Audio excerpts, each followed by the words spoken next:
Today is our first recipe demo for Bury Your Veggies. We're talking about some exciting recipes for how to get a little bit more color into our usual intakes. So while we're getting set up here, I would love for people to let me know if they can hear me, and then also maybe type in the chat box if you're joining us on which side of the hybrid divide, if you're at home today or if you're in the office. And I'm also curious if anybody has ever made their own hummus before. I know it's something that a lot of us like to buy in the store, but I want to show you today how easy it is to make it yourself. So while we're all doing that, looks like Wendy's in the office. All right, awesome. So while we're all doing that, I'll go ahead and introduce our ingredient of the week today. So this is beets, and I know a lot of us probably are very familiar with beets. I, however, did not grow up eating beets. We ate lots of vegetables in my family and lots of interesting things, and beets was really not one of them. So this is a vegetable that I learned to like as an adult. And the way I learned to like it is I discovered I really loved goat cheese, and beets and goat cheese are paired together all the time. So I would really just eat anything with beets and goat cheese for the reason of eating the goat cheese. And eventually I found that I liked the beets on their own too. So I'm also curious, go ahead and pop in the chat box if you always have liked beets, if you remember learning to like beets, or if you're still on the journey of learning to like beets. So go ahead and pop those answers in the chat box while we get started. So this hummus is a really great thing to bring to a party because it is available for lots of special diets. So if you're bringing it to a party where you're not sure if people are vegan or if they're gluten-free or if they have any special medical requirements, this is something that fits into a lot of different diets, which is pretty awesome. I'm trying to pull up the chat box so I can see. There we go. All right, awesome. So people haven't made their own hummus. Some people learn to like beets as an adult. Awesome. All right, cool. So the first step to this hummus is we're going to roast our beets. So the first thing we always want to do is wash them. You really only need one for this recipe. So I'm going to just pop over to the sink and wash this really quick. Always good to model good behaviors like washing beets. So I guess I should go over my ingredients or my supplies that I've got here today. So I've got a knife and a cutting board. Any sort of knife will do. A nice large cutting board. And I have this microplane, which I really like. This is a kind of a specialty ingredient. I had a chef one time tell me that chefs don't like any single purpose tools in their kitchen. So after I heard that, I said, oh, I don't need any single purpose tools. So this is something that I use for zesting citrus. I also use it for grating garlic and ginger. It's got a lot of uses instead of just having one tool for each of those things. I have this really awesome electric can opener that my amazing supervisor, Maura, gave to me for Christmas last year. I've got a colander for straining the chickpeas. We've got a spatula for scraping. Instead of a lemon juicer, because I broke the lemon juicer last week, I've got this little net for catching seeds, which I'll show you in a minute. A couple of measuring devices. You don't need too many measuring devices for this recipe. And a Y peeler, which is where we are going to start today with our beet. So usually beets come with the tops and the roots still attached to them. This one I bought yesterday with that already sliced off, but I'm going to go ahead and slice it again, just the tops and the bottoms, to get a nice clean open area to start the Y peeler.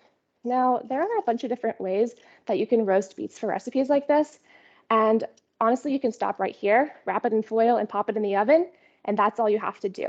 Once it comes out, if it's nice and soft, the skins will just kind of pop off. You can slide them off with your fingers. I do not have enough patience to let them cool before I do that. So I like to peel it ahead of time, because otherwise I will absolutely burn my fingers trying to slide it out of the peels, which is just really no fun. No use singeing your fingertips off when you can just peel it ahead of time. It does stain either side that you do it on, so you might have some pink fingers after doing this. Be careful of your clothes. It'll stain your cutting board for a little bit, but I find it usually washes out okay. So I don't have too much trouble with it staining. Beets are really high in antioxidants, and betalains is the name of the phytonutrients that's in these. So beets are really good for circulation, athletic performance, decreasing your risk of cancer because of all those antioxidants. So they're pretty awesome. All right, so the way that I like to roast beets is I like to peel off their skins and then quarter them. This one's not that little, so I might do it in eighths actually. So just in half again, and then each of those in little halves. So now we've got pieces that are about this big. And the reason that I like to make them this size is, again, I'm not super patient and it takes a long, long time to roast beets. So if you roast them whole as the one whole unit, it takes a very long time. If you cut them up like this, they roast a little bit more quickly. So you're gonna get your foil, a nice piece out, put it down on the counter. I'm not sure if you can see that. There we go. And then you're just gonna put a little bit of olive oil down onto this. You don't even need a baking sheet or anything. You can just do it right on foil, not too much because you don't want it to make a mess in your kitchen. You put your beets right on there. I like to do a little sprinkle of salt. My hands are kind of pink. Let me give them a rinse. Still pink, but maybe won't stain my salt thingy. Tiny pinch of salt right onto those beets. Cover them with a little bit more oil. And then here's the fun part. You're gonna roll them around in there so they get oil on all their sides. And then just tuck them in for a nice little nap. So you want to leave that little opening seam on the top there and put this in the oven face up so that none of the juices run down and make a mess in your oven. But you can just throw this whole package in there, no need for a baking sheet or anything. And then I roasted these at 425 for about an hour and 15 minutes, and they came out nice and soft right here. Of course, they're all ready to go, right?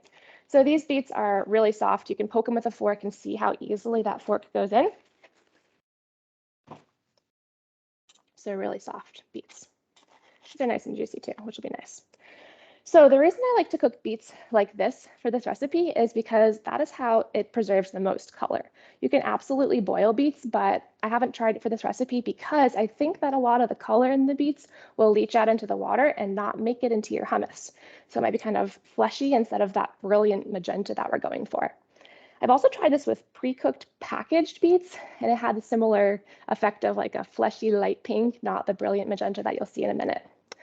So now that our beets are ready to go, because we've roasted them for an hour and 15 minutes, we're going to put them right into our food processor. So I'm using a food processor for this, but you could also absolutely use a blender. The food processor is just easier to get the hummus out at the end. In the blender, it kind of gets stuck under the blade, but in this food processor, you can pull the blade out and scrape inside. So that's why I like to use this. So we're going to just dump these nice beets in here and get the rest of our ingredients done. Canned chickpeas, good source of fiber, a little bit of protein. We always want to make sure that we rinse the top of our cans before we open them. Good habits in the kitchen for food safety and hygiene. You never know who's been touching your cans or how long they've been sitting dusty on the shelves. This is a fun little extra can opener. Hands free. Sorry if that's kind of loud.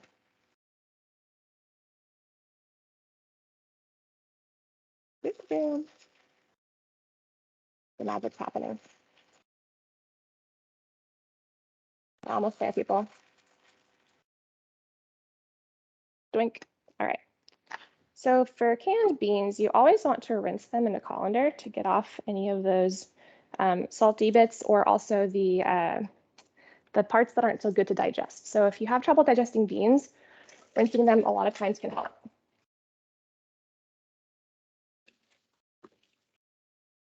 So for the sake of simplicity, I'm going to throw everything in here all at once and then we'll blend it together at the end, just so you can see how easy this is. You could blend it in between stages, but there's really no need. Realizing I went out of order here. I should have showed you where to get the recipe. Let me do that next.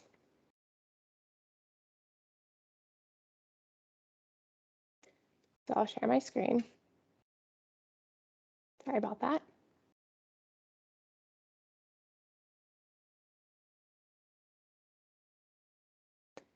All right.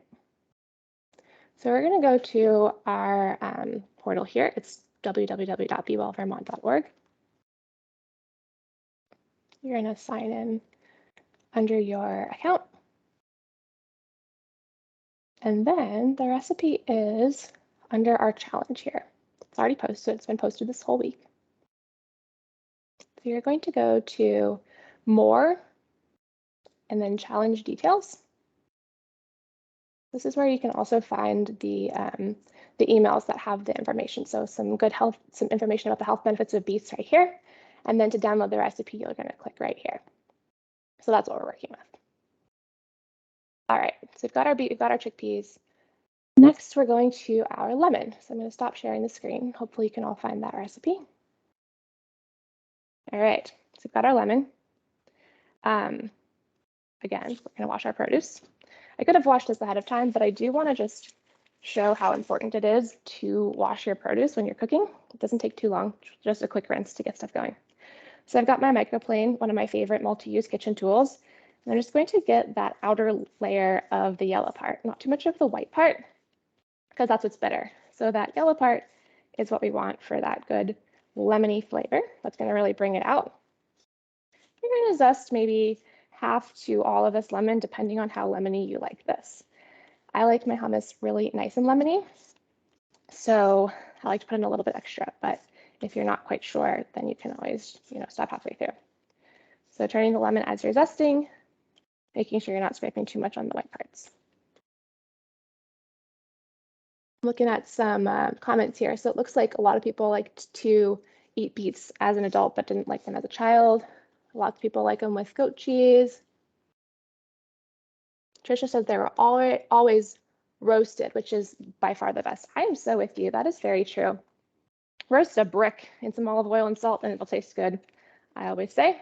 All right, so I'm just going to scrape this lemon zest off here into our little food processor. All right, so we've got that. Next up, we are going to do the lemon juice. So since I broke my lemon juicer, I'm just going to slice this in half. And then I'm going to take my little mini strainer here to catch the seeds and just put it over the top of my food processor bowl and just squeeze it with my fingers. Here you get a little bit of exercise for your hands. You get some strengthening for our grip strength, which is really important. I suppose I would have gotten that with my lemon squeezer too, but RIP.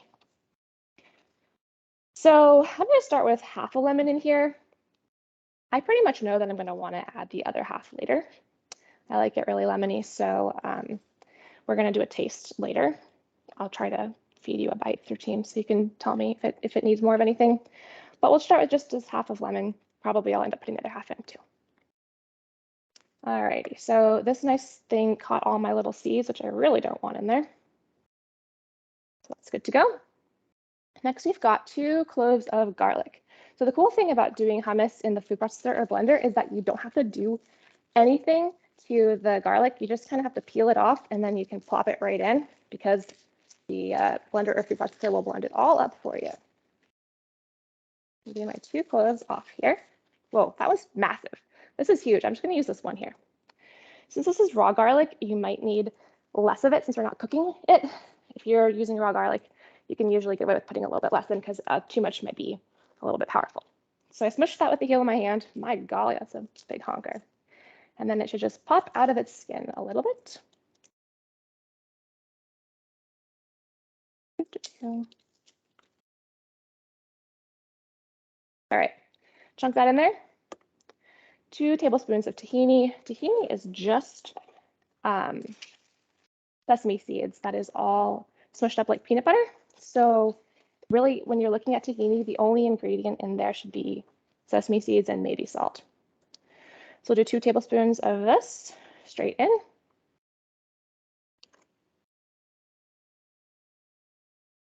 Quarter cup of olive oil. My cup. Quarter cup is 4 tablespoons for anybody who's wondering. All right, that goes straight in. You can also pour that in while it's running. That'll help it emulsify a little bit, but you really don't have to. Spices. Coriander, one of my favorite spices. And then cumin is the other one. I know some people aren't a huge fan of cumin, so you could really put anything else in here that you'd like for spices. You could also just leave it out. think oregano might be nice. I like the cumin because it gives it a little bit of a Southwestern flavor, which is pretty fun. All right. So that is that. We're also going to put a little salt and pepper. This is another thing that you're going to want to taste when you come back and see how it is. So this is going to be a little bit loud. I'm just going to pop this on and mute myself while I blend it up. And while we are blending, I would love for you to put in the chat box the things that you like to dip into the hummus.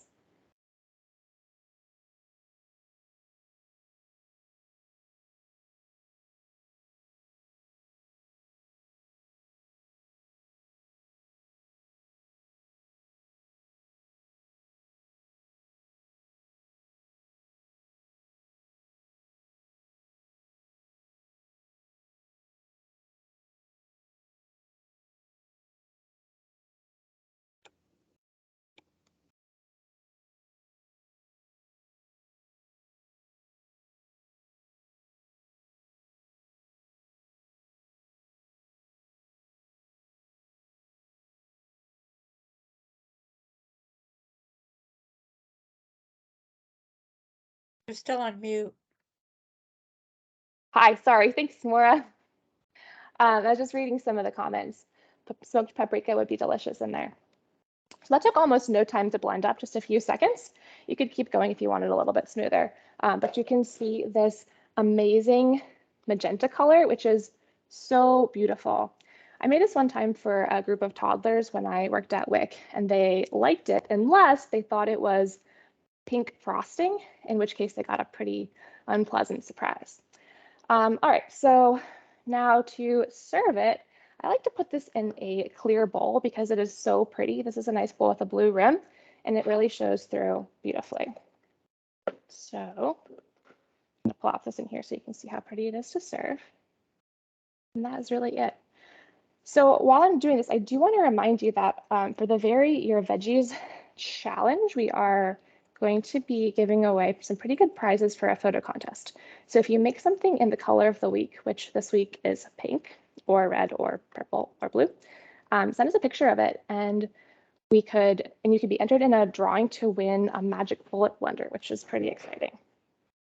All right, so here's our hummus. It's in this gorgeous bowl. And I've got my dippers all out and ready to go too.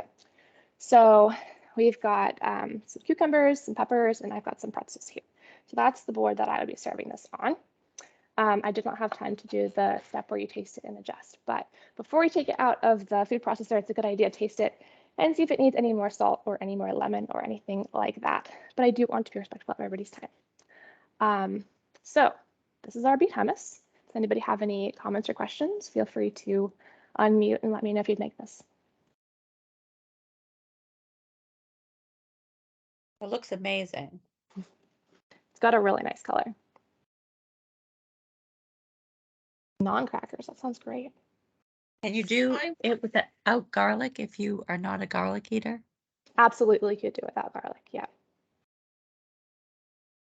I went to our health webpage and I'm signed up for the challenge, but I don't see a more option across the top of my screen. I'm not finding anything beyond the option to enter my number of vegetables per day. Okay, so the vegetables per day here, let me share my screen so I can make sure that I can show you.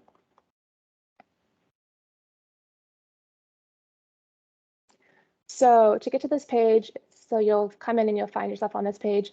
If you hit this challenge button, you'll see where to enter the vegetables per day. Yeah, I have no problem with Awesome. that. I'm not finding the recipes that you're pointing out.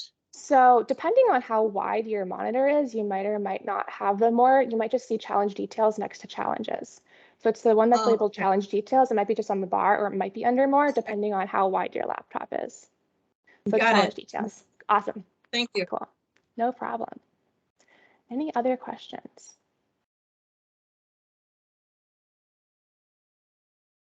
All right. Well, thanks for coming, everybody. And we hope to see you next week. Glad you like the can opener. Yes, thank you. Okay.